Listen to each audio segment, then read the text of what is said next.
যারাই ভারতের প্রেমে মজেছে তারা কখনোই ভালো থাকতে পারেনি, আর যারা এখন ভারতের সাথে প্রেমে মজতে চাচ্ছেন তাদের বাংলাদেশের জায়গা হবে না বলে মন্তব্য করেছেন কেন্দ্রীয় মজলিসের শুরা সদস্য ও বাংলাদেশ জাতীয় ইসলামী নোয়াখালী জেলা আমির ইশরাক খন্দকার।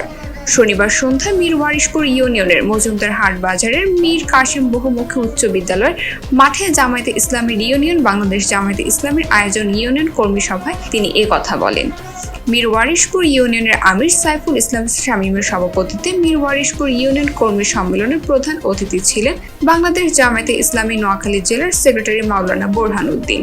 এছাড়া বাংলাদেশ ইসলামী ছাত্র শিবিরের সাবেক কেন্দ্রীয় অফিস সম্পাদক লুৎফর রহমান জুয়েল, বাংলাদেশ জামায়াতে ইসলামী বেগমগঞ্জ উপজেলার আমির মাওলানা আবু জাহেদ, বাংলাদেশ জামায়াতে ইসলামী বেগমগঞ্জ উপজেলার সেক্রেটারি মাওলানা আব্দুর রহিম, বাংলাদেশ ইসলামী ছাত্র শিবিরের নোয়াখালী জেলা উত্তর এর সভাপতি মশিউর রহমান ফাহাদ। এইভাবে শেখ মুজিব আর শেখ হাসিনা পরিচয় দেওয়ার কেউ থাকবে না বাংলাদেশে। ভারতের প্রেমে তোমরা মজেছ, যারাই ভারতের প্রেমে পড়েছে তারাই আস্থা করে দীক্ষিত হয়েছে, তোমরা আস্থা করে পাবে। ভারতের সাথে প্রেম করে কেউ ভালো করতে পারে নাই, বাংলাদেশে তাদের জায়গা হয় নাই। আবারও করে নতুন করে কেউ বাংলাদেশের সাথে প্রেম করতে চাও, তোমাদেরও জায়গা বাংলাদেশে হবে না, হবে না। শেখ মুজিব নাই, শেখ হাসিনাও নাই, ইসলামী আছে, থাকবে বাংলাদেশে।